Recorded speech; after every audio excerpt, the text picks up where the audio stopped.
All right, Alexander, let's talk about what is going on in Turkey. Erdogan has arrested the mayor of Istanbul, Immoglu, and he was going to be running for president in 2028.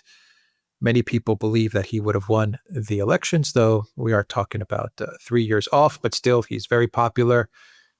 He is the rising politician, Erdogan. He's been around for a long time. And I do have to say, Erdogan, with each passing year, does look more frail in his appearance. So you have that factor there as well. But it looks like Erdogan has decided, it's 3 years off. I'm secure in my position, or at least I feel like I'm secure in my position right now. I've just completed a coup in Syria, and so I might as well pull the trigger and arrest Immoglu, the main rival for his AKP party. This has triggered protests in Istanbul, in Ankara, in many cities across Turkey, but Erdogan is not backing down. No. He remains firm in his decision to remove Immoglu. And there is a type of question mark or scandal that Erdogan is pushing out there, or did push out there, about Immoglu before he arrested him, which was that even if he wanted to run for presidency, his candidacy would be rejected because he did not obtain a diploma in the right way. And there is that kind of question mark. I don't think we need to get into that in this video, but that's how all of this initially started. He didn't qualify for the candidacy because of his diploma question mark, but now it's snowballed into an outright arrest. Anyway, your thoughts on what is happening in Turkey? You described the situation very well. Now, I mean, with Erdogan, the fundamental truth about Erdogan is he doesn't accept rivals. He's never comfortable with rivals. The fact that Immoglu is the mayor of Istanbul, which is, of course, Turkey's biggest city, which was also once Erdogan's own political base, must be for him particularly infuriating. So it's perhaps unsurprising that he's acted to get rid of Immoglu. From his point of view, it's not just that this man is a political rival and a challenge, but the fact that he's running Istanbul is a kind of personal insult to Erdogan. At least that's probably how he feels about this. So he's acted. And of course, I'm not going to try and judge the truth or falsity of any of the claims that have been made about Immoglu. They might all be true for all I know. But the point is, that's not why he's been arrested. It's because he's been arrested and he's going to be prevented from standing in the election because he is popular. He is a real potential popular challenger to Erdogan, or to whoever Erdogan eventually selects as his ultimate successor. Not that I think Erdogan is the kind of person who thinks much about successors. I also got to say this. I think that the political situation in Turkey anyway, actually, or Turkey's political situation, is in fact looking more fragile in the sense that the economy isn't doing especially well, hasn't been for a while now. The Syrian adventure appeared to have spectacular success in December with Assad's fall and al-Jolani's victory. But we see that all kinds of problems have started to develop as a result of all of this. So Erdogan may be saying to himself, well, look, some things are now working to my advantage. I've developed a good relationship with Trump. I had a very successful telephone call with Trump. At least that's what Steve Witkoff, Trump's friend, tells us. So I've got Trump backing me. It looks as if I've been able to, at least for the time being, sort out the Kurdish problem. Öcalan, the Kurdish leader who's in Turkish prison, has apparently told the PKK and all the others to lay down their arms. Whether that will really happen remains to be seen. The Kurdish militia in Syria have said that they will accept integration into the Syrian armed forces, which are, of course, al-Jilani's armed forces. So in some ways, things at the moment are going in Erdogan's favor. But overall, the situation is quite fragile. So seize the moment, get rid of Immoglu, bring Istanbul back under control, ride out the protests. And Erdogan never backs down in front of protests. He always unleashes the police against them. He's absolutely going to take a very hard line against them. He probably feels secure in the sense that he's purged all the institutions in Turkey, the military, the judiciary. They're all now reliably work for him, or so he thinks. So see off these protests. Yes, we'll probably get a few weeks of protests, but in the end, they will fade out. And then I'm in a secure position for the next 3 years, and I can pick my successor if that's what I intend to do, or I can stand for elections again, and my position will be stable. So I think that's his calculation. Now, in Turkey, you can never be absolutely certain. I mean, there's an awful lot of protests. There's a lot of people who are very, very angry.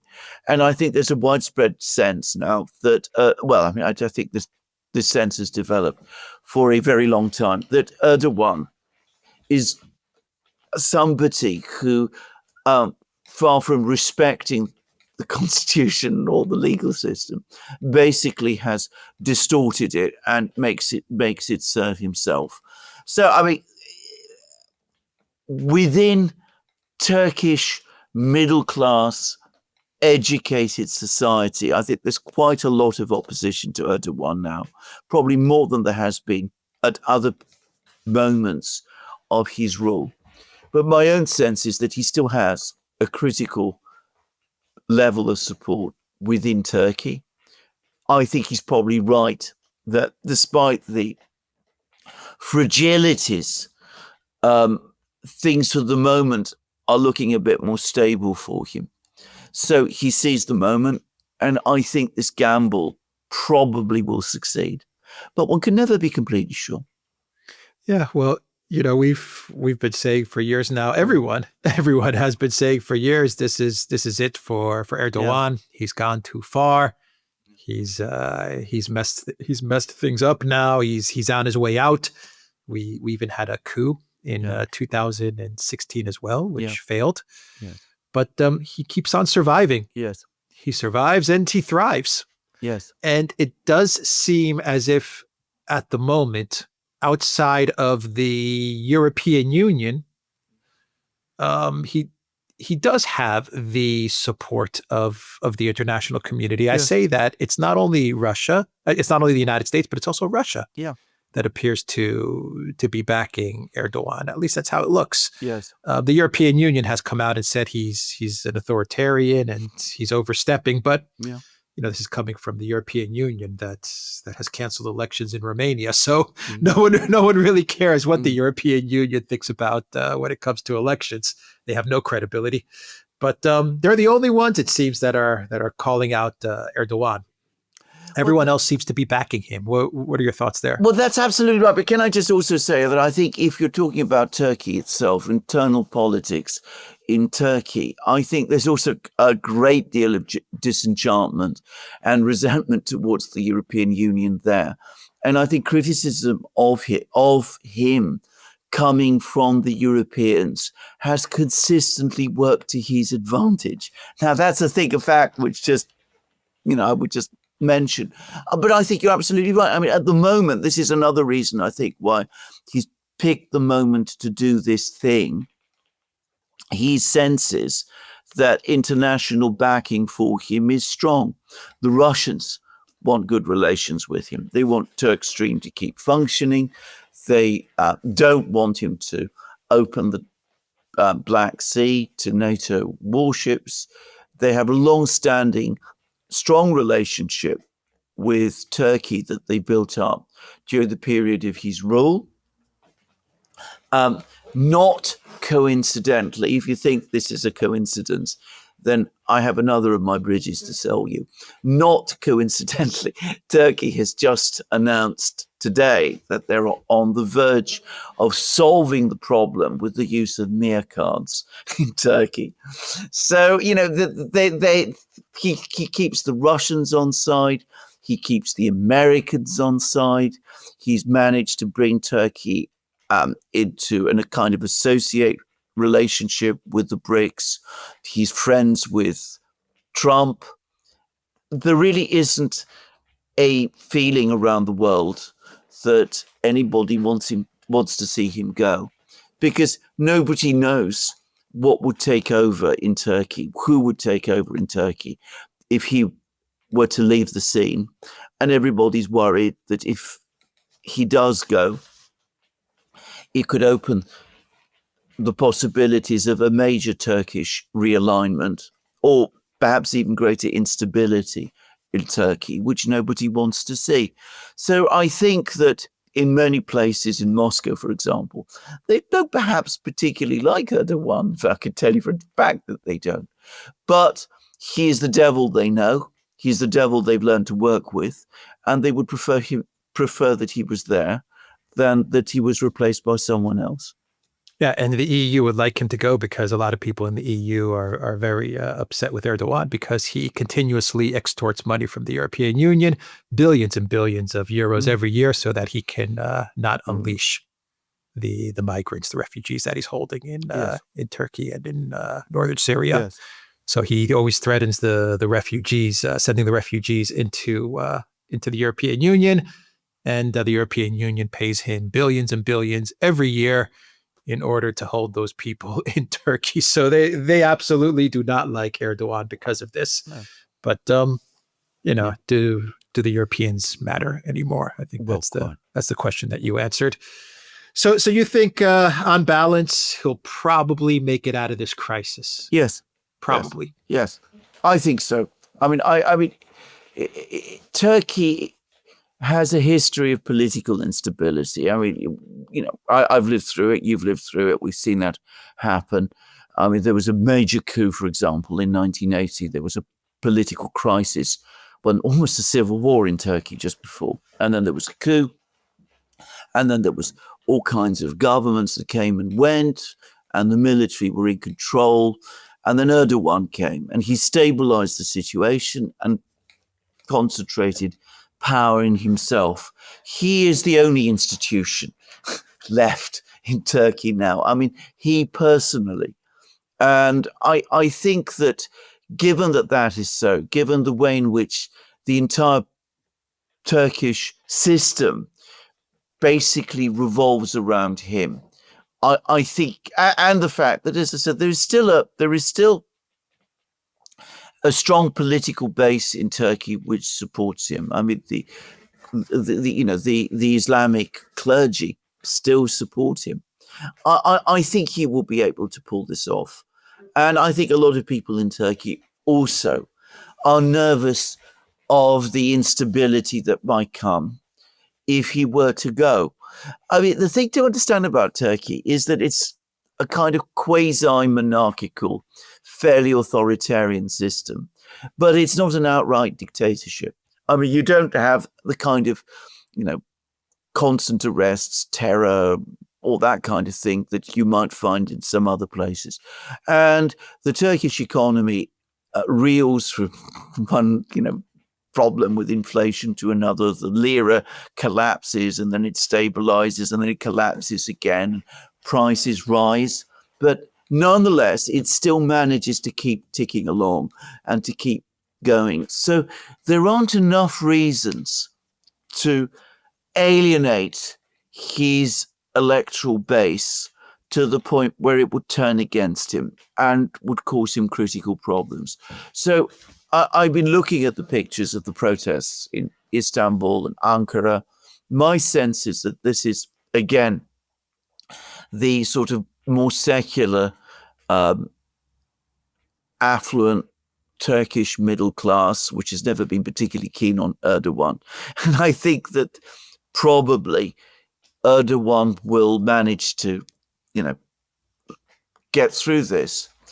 But there's always risks. He is taking risks with Turkey's internal stability. In fact, over time, he's undermining Turkey's stability because he's not creating strong institutions that will be there for Turkey when he's gone. On the contrary, he is constantly weakening Turkey's institutions. And there's always a chance, an outside chance, that this could gain traction to the point that the crisis becomes more existential for Erdogan and his regime. But to be honest, I don't think so. Yeah, you always wonder when is he going to make the mistake that finally ends his career in politics? When is he going to make that mistake that does him in?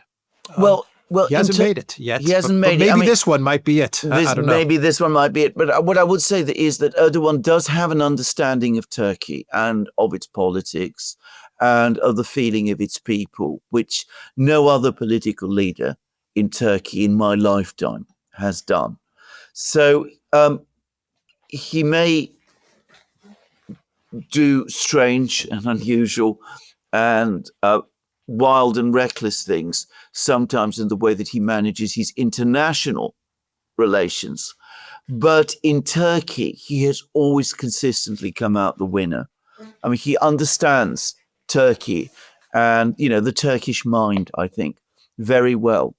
And I think he'll pull through this one again. I think we perhaps ought to accept the fact, that at least, I'm not saying it's definite, but the possibility that, in fact, he will always remain there and that he'll eventually die in office. And I agree, he does look fragile, a bit more fragile physically every year. He looks more tired, more run down. There's all sorts of rumors that he's got undisclosed health problems, which nobody seems to know what they are. But, he might be there and he might even die in office, or at least in control. Who's to say? And then, of course, the real problems in Turkey could begin, because he's undermined the institutions in Turkey to such an extent. He's distorted the politics there to such an extent that it's very unclear to someone like me looking at Turkey from the outside what will take his place. Yeah, agreed. All right, we will end the video there. The Duran.locals.com. We are on Rumble, Odyssey, BitChute, Telegram, Rockfin, and X. Go to the Duran shop, pick up some merch like what we are wearing in this video update. 15% off sale going on in the Duran shop. You will find a link in the description box down below. Take care.